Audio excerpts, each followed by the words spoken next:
Hello and welcome to Finance Conversation. This is the 12th episode of the Merging Life and Money Show, and I am super excited to be here with you. For those of you who do not know me, I am your host, Marie-Jo César. I help frustrated professional women acquire and apply the relevant financial skills and knowledge they need to take control of their money from the inside out, manage their finances, and understand that they can live their best life with the money they have. Thank you for being here today. If you are watching the replay, make sure to type hashtag replay in the chat and leave me some comments and questions. Welcome, welcome, and welcome. I come to you live every Thursday at 5 p.m. Pacific Standard Time to share valuable information about how to achieve financial wellness and live your life with means and meaning. Today's show is the 11th and the last one in the series titled How to Build a Secure Financial Plan. I will be exploring step 10 of the process, which is the importance of teaching your children about money and finance. Grab a pen and a notebook as I will be sharing tips and ideas that you might want to write down. If you have any comments or questions, make sure to put them in the chat. And if you want to talk to me directly, I will share my contact information later in the show. So far in the How to Build a Secure Financial Plan series, I talked about 9 keys: financial mindset, budgeting, debt elimination, savings, insurance, retirement, investing, estate planning, relationship, and money. And today, I will share valuable information about the importance of teaching your children about money. I will start with a personal story. When my daughter was 8 years old, and she's now 39, we had a conversation on a Saturday in November, in the month of November, a Saturday afternoon, that I will never forget. We had just left the house. I was driving her to a birthday party when I suddenly remembered that I forgot to give my husband an urgent message that someone had called him earlier. So I had to go back home and give him the message. My daughter was so anxious about getting to the birthday party that she told me that I should get a cell phone. Remember, that's 38 years ago. 30 years ago. So she told me that I have to get me a cell phone, because if I had a cell phone, I would have been able to call her dad and give him the message. So I promptly responded that I did not have any money to buy a cell phone. A few minutes went by, and she suddenly shouted from the back of the car, "Mommy, you're a liar." I said, "What? And why are you calling me a liar?" She responded, "You do have money. Look." From the rearview mirror, I could see that she had reached into my purse and pulled out my checkbook and told me, "Look, you have all these checks, so you have money." At that moment, I quickly realized that I had failed my daughter by not teaching her about money soon enough. She was 8, and my son was only 2. And from that day forward, when my husband and I sat down to do the monthly budget, she was right there at the table working on the budget with us. So was her little brother, who was only 2 years old, propped up in his high chair and taking it all in as we were preparing the budget. I cannot recall exactly how long this lasted for, but I can tell you that when they became young adults and went away to college, they would not receive a dime from me until they sent me their monthly budget. So the moral of the story is that it is never too early to teach your kids about money. So the phrase, "you are a product of your environment," stands true when talking kids' relationship with money.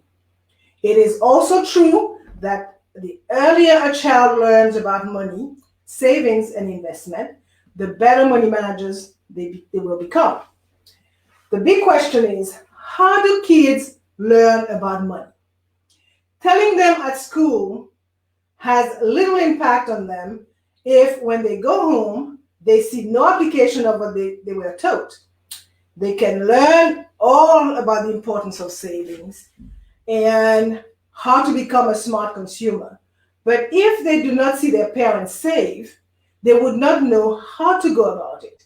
And if they see their parents just take out the credit card and buy what they like at any time, or better still, if they get what they want when they ask for it, the kids will have no understanding of budgeting and planning and think that they can buy whatever they want, whenever they want it, and as long as they have a credit card. Kids do not learn about money by osmosis, okay?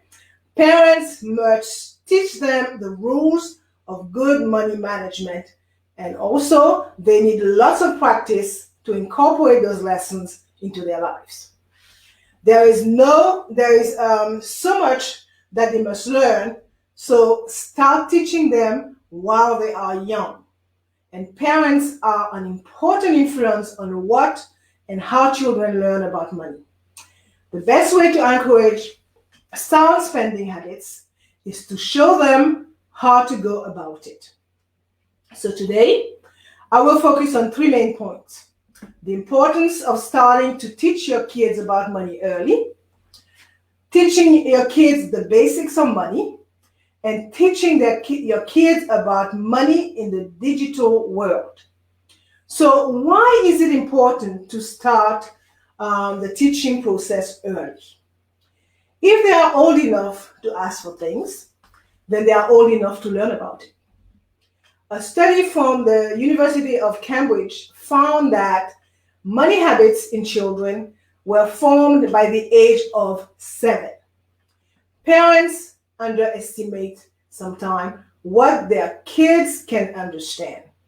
Always be aware of what kids may be learning from you, even as toddlers. At this young age, children are like little sponges, learning and soaking in everything. This means they catch more than you think. This is a great time to introduce key financial concepts that they can carry throughout their lives. For example, as you pull cash from an ATM, take the time to explain that you had to work for that money, that you put it in the bank to keep it safe and earn interest, and that you can only take out as much as you have available in the bank. So talk to them about what you are doing with money and why you are doing it. Over time, your explanation will resonate and they will learn important lessons. Another example is when they get money for a birthday or holiday, have them save it in a clear piggy bank or jar, because at this age, they are visual creatures. As they see the amount of money grow, they will get excited. Each time you add money, use this opportunity to count what they have saved. Help them set a goal of something they would like to use the money on. Teaching how to save and the importance of patience are essential in this early development, as they help kids learn that sometimes you have to wait. Remember that young kids have a short attention span. So it is important to keep their goals fairly short. So when kids are between the ages of 4 and 6, their eyes are on everything. This is the time to introduce them to the basic concept that we use money to buy goods and services. For example, give them the change to operate a vending machine and explain that when they pay for something, the machine keeps the money, but they get the candy bar or the bag of chips or the soda, whatever, from the machine. Take this opportunity to explain to them that money is a means of exchange. Ultimately, the message is that when you spend money, it's gone. So while you get something in return, you do not have the money anymore. So choose wisely. Kids also need to learn that when you buy something, you are dipping into a limited amount of money. So make a list before you go shopping, then show your kids both the list and the money you have to pay for the items. When your kids are between the ages of 7 and 10, you can start focusing your money lessons on deferral of gratification. Their eyes are on you. At this transitional age, children are watching everything you do. They are closely tuned in into their parents' spending habits. This age group is building their habits and value from what they see their parents do. What kids see you do is a lot more powerful than what they hear you say. Of course, when they see and hear the same thing, that creates a strong message. So, teaching this age group the difference between wants and needs can help build day to day habits that will shape how they earn, save, and shop. Weighing decision and teaching consequences, such as if you buy this, you will not have enough money for that, help them budgeting and saving skills that prepare them for a successful financial future.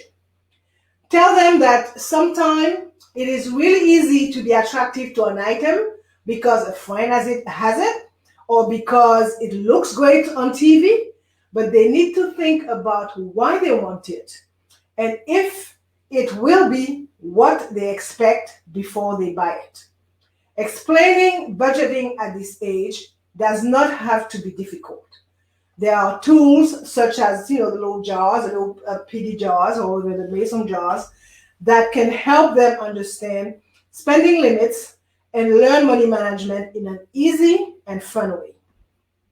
Teach them how to read what is on a receipt, how sales tax are calculated, and how to determine percentages such as tips or discounts. Understanding sales tax is important, particularly when saving for larger items. So between the ages of 11 and 14, it is time to explode the myth of bottomless wallet. To some children, parents with regular salaries seem rich. It doesn't matter if you say you have no money, they do not believe you.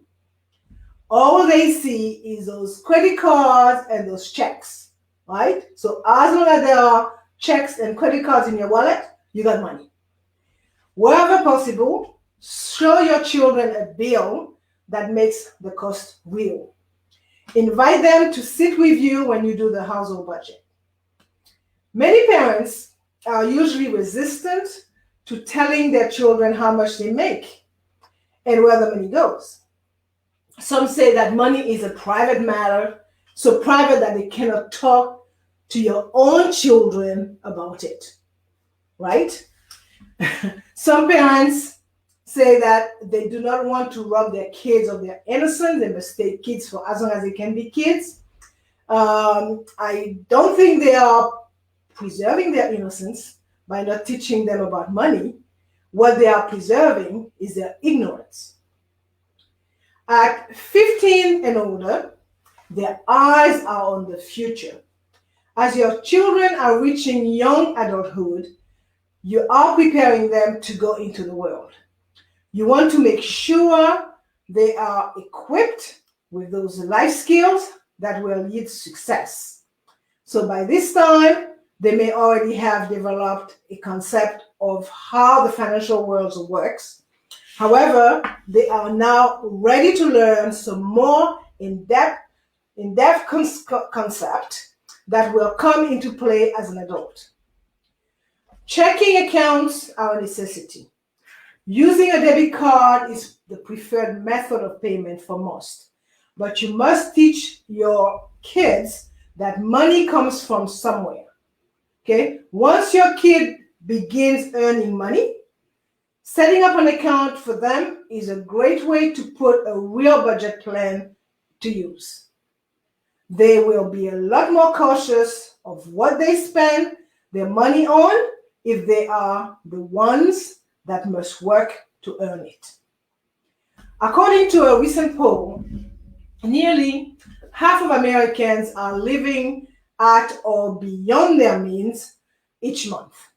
Sharing the family budget and helping your kids create their own budget is an extremely useful life skill. It will give them a greater appreciation of what they have and how it is earned. So setting them up with a savings account is also a great opportunity for them to learn about how interest accrues. Letting your kids practice money skills and making their own financial choices keep them from feeling overwhelmed with the responsibility once on their own. It is also good. It is also a good time to teach them about how credit card works. Explaining the potential dangers of credit card debt and how to build a positive credit history can put your child ahead of the game as they get ready for college. College is already a conversation most parents are having with their teens in high school. Payment options and how student loan work is a vital part of this decision-making process. Note that in the US, as of 2020, last year, the average debt per student borrower was approximately $38,000. Okay, so now let us explore the basics of money. It is essential for children to learn about money because it will help them live a successful life knowing that they are financially stable and have a genuine respect for the value of the money they earn. Currently, children rarely see cash exchange hands, right? The cash is basically it's no cash. Their exposure to transactions involves watching their parents swipe or click to make a purchase. Because transactions have become so seamless, it is hard to grasp that there is actual money behind that purchase, right? Money in the bank or on a credit card comes with an interest payment. They don't see it. Okay, that's totally transparent to them. Because of this loss of physical context for money, it is especially important to stress the why of it. That buying things and paying bills are not a magical act. Okay? Kids have a vague understanding of how their parents get them food, clothing, and toys. It seems to a child as though people just go to the store, get what they want, and leave. So whose responsibility is it to teach them how to handle money? Parents hold the weight of that lesson, and it is an important one. Without the proper education in dealing with money, children of today are at risk of becoming financially irresponsible in the future. The important lesson may seem basic to you at first, but you must explain them in depth to your children to make sure they know all they need to know to get by in the world. It is never too young. They are never too young, and it is never too early to start, as I noted earlier. In order for kids to learn about money, you have to put some money in their hands. Okay? Without some actual dollars and cents to work with, everything you'll say to them will be a discussion. Simple as that. Give a child an allowance, and you move from thinking to doing. I will say that there are several schools of thoughts when it comes to kids and allowance. I have my own opinion on that as well. If and when done correctly, an allowance should mimic the role of having a job and earning every penny the child works for. Once a child earns an allowance, they can go to the bank to make deposits in their savings account. They can also use the allowance to buy goods by always using cash. Determining if they have enough for the purchase, figuring in sales tax, counting money to the cashier, and counting the change they get back are all part of the learning process. It is also important to stress to them how to allocate their allowance money. A certain percentage goes to savings first, a certain percentage goes to charity, to giving, and some for spending. The specific percentages can be worked out with the child, okay, as long as they understand that not everything they have is immediately expendable. So how to address credits with kids? Some people think that credit cards are evil and that keeping kids away from them is the only way to keep them safe. It is better for kids to know what to do with plastic when they finally have some in their hot little hands, okay? And who better than you can teach them about that? The first time most kids actually learn about credit is when they go off to university. And the credit card companies start throwing cards at them with no experience and very little understanding of the long-term negative ramification. Kids start to charge and they charge and they charge and they charge until they are in a hole. That is because they have no prior experience with how a credit card works and how to use one so that it is a tool and not a weapon. All it takes is a little time and a thoughtful approach to help your kids see credit for what it is. Useful when used correctly, and deadly when it is not. So when you use your credit card, show your kids that you're only putting on the card what you can afford to pay off when the bill arrives. Explain that you use your card for good reasons, not just to satisfy an impulse purchase, because this debt has to be repaid. Now, let's look at savings. As a culture, we have lost the ability to save, okay? And the statistics show that. We know we should, and we keep meaning to, but we are completely out of the habit. If you want your children to grow up knowing the value of saving, starting the habit is key, like brushing their teeth and saying please and thank you.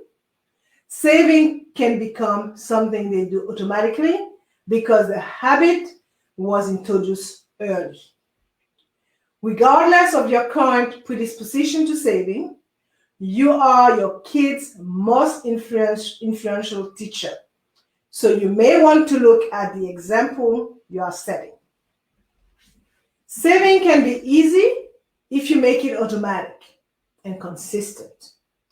Teaching your children the ABC of saving makes a difference between a child who has a good saving ethic and one who spends every red cent he makes because he never learned to defer gratification. Saving can be surprisingly easy and rewarding for children. It helps them to develop a sense of security and mastery over their money. They can see the result of their discipline and efforts as the account balances grow and they accumulate savings. They begin to see their money earning greater and greater amounts on its own. This is an opportunity, a very good opportunity to explain the concept of interest, particularly compound interest. Now, spending. Spending is a significant part of money management. So it makes sense to try to help kids figure out the best way to use their money. Since your children do not have needs on which they must spend money, they don't have any needs, right? Because they are kids, right? So they have no needs at all to spend money on a regular basis. It means taking the time to explain how needs and wants are different. For kids, it's pretty much a want, right? And yet they view them as needs, which is how they end up not being able to make the distinction later when they grow up. The fact that needs and wants were not clarified for us, and we were never taught about smart shopping, is evident in the way we abuse plastic. Okay, so more than 50% of American credit card holders have balances owing, paying what can be exorbitant interest rates for products and services that typically fall into the wants category and that may not even outlive their repayment schedules. Okay, so while our values are very different from those of our parents, who typically spent only what they had, our consumer rights exist in large part because the money game has changed, right? Credit is now a substitute for disposable income. The public debt in America is at an all-time high, nearly 27 trillion. And you are spending huge amount of dollars on interest every year. You must help your kids distinguish between needs and wants, between things that are must-haves and things that are nice to have. Okay? Whether you are aware of it or not, you already play an important role in teaching your kids how to shop. When you go to the mall, you model what a consumer looks like. And whether your model is positive or not, your kids are learning. Okay, they are learning. Teaching your kids about becoming smart consumers may mean looking closely at your own spending patterns and evolve and developing some new habits. It may also require that you take an active role in explaining what you are doing and why. Right? So put shopping into perspective by explaining that shopping is not a hobby or it is not a pastime. It is something you should be doing consciously and intentionally. So you shop with a list and you do not buy anything that is not on the list. And you shop with a budget and you always look for ways to save so you can put what you successfully kept in your pockets to work for you in your savings. So most importantly, understand your own motivation to consume and walk the talk. Demonstrate how much more important it is to experience things together than it is to accumulate lots of stuff. Okay? Do not make up for time you cannot spend with your kids because of work or school or whatever else is making demands on your time by buying them whatever crap they say they want. Okay? If you use stuff as a substitute, you will be teaching your kids the wrong lessons. Focus on keeping money in the right place in your life and help your children understand that the role money should play in theirs. Right. Now, be truthful. Paint a realistic picture of the family's financial state for your child.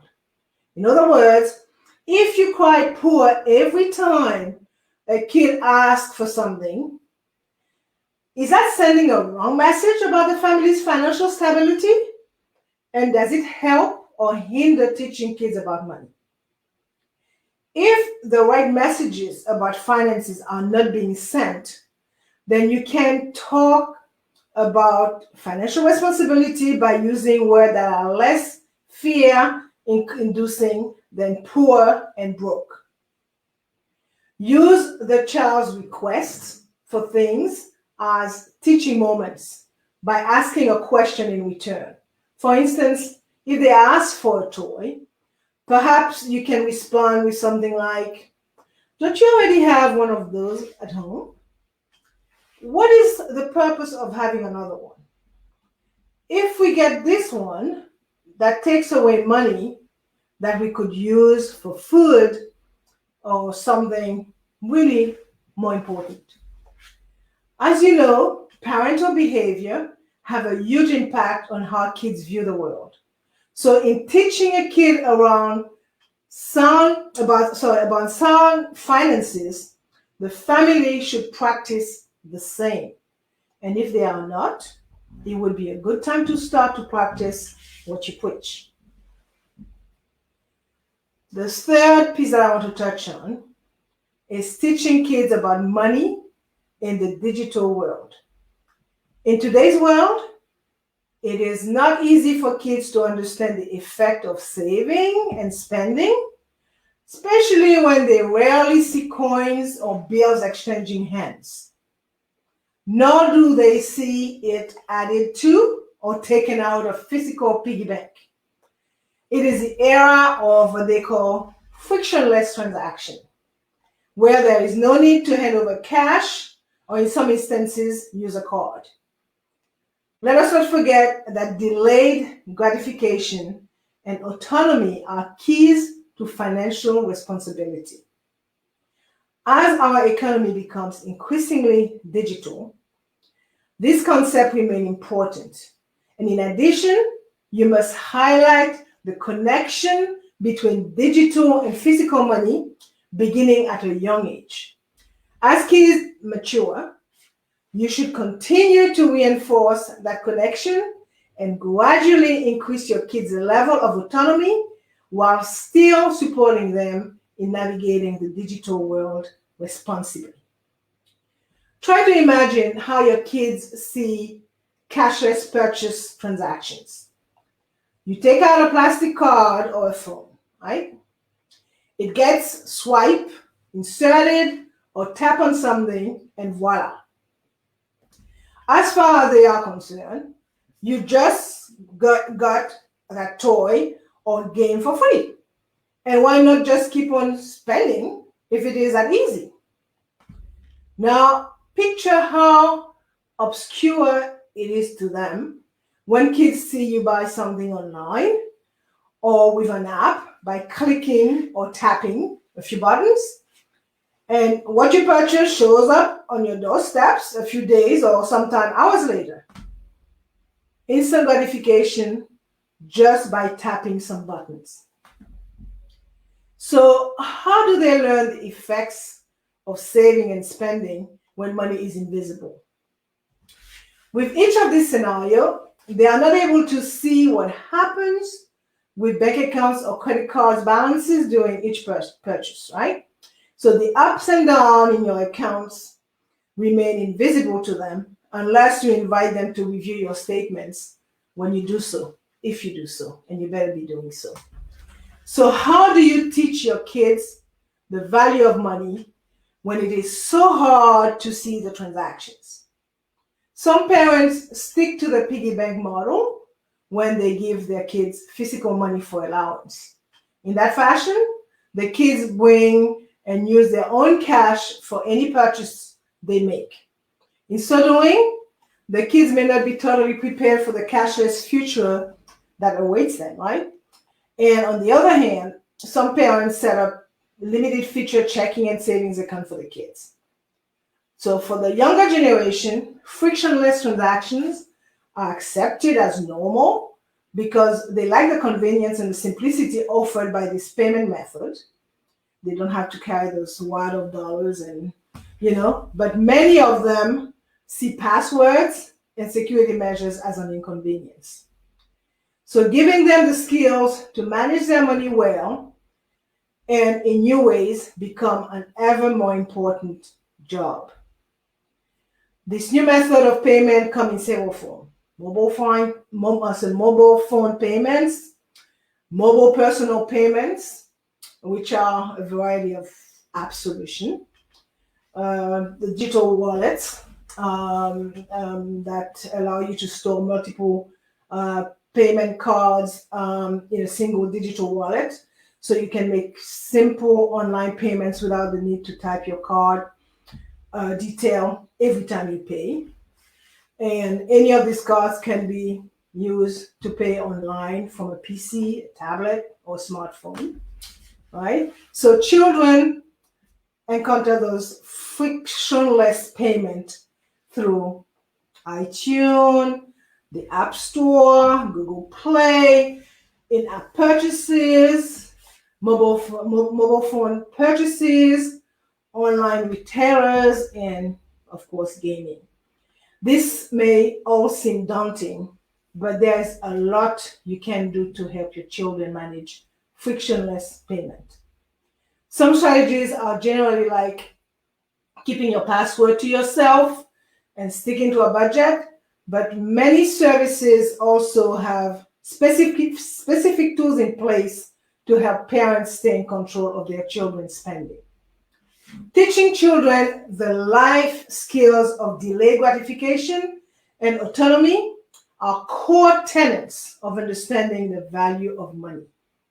As the world moves toward a digital economy, it might become more challenging for both children and adults to embrace these skills, and it is important to link physical currency to digital currency at an early age. Parents have the opportunity to engage in conversation and have fun while teaching children the value of a digital dollar. All right, so I will stop here today and do a quick recap. So I shared information about the importance of teaching your children about money and finance. I addressed the importance of starting early, the importance of teaching your kids the basics of money, and teaching your kids about about money in this digital world. So I promised that I would give you my information, so you could reach me via email at mj@mariejocesar.com, or by sending me a direct message via Facebook. I am going to leave you with these last points. By teaching about money, budgeting, and saving at an early age without being negative about it, you will be able to better strike the balance between necessity and obsession. Okay? That's real. Making a big deal about money in a negative way could get a negative result. That is why positive reinforcement is helpful when children are showing the correct behaviors. Encourage them when they express an interest in wanting to go to the bank or to deposit coins in their piggy banks. Plus, there is the added benefit that they are improving their math skills. Okay? Remember that while society teaches us how to spend and how to be consumers, it is not always evident to young minds how those purchases are made. The almost magical nature of the swipe and click way of transacting business must be revealed to them if they are to avoid a lifetime of financial struggle. You teach your children to do well in school and to get a good job to make money, but you do not teach them enough about what to do with that money.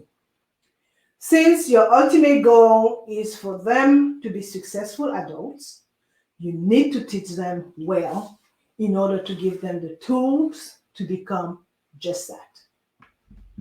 So I will end the show today with a citation from a lady by the name of Nan Morrison. She's a president and CEO of the Council for Economic Education in the US, and it reads, "Better education equips kids with the tools to make better decisions, to understand their first paycheck, and take better care of themselves and their families." And I wanted to note as well that 2 weeks ago, I believe, I prepared a comprehensive and free handout on estate planning that you can access with the link. I believe I did a banner for that. Let me see if I can find it. Maybe I didn't. No, I didn't. But you could find it on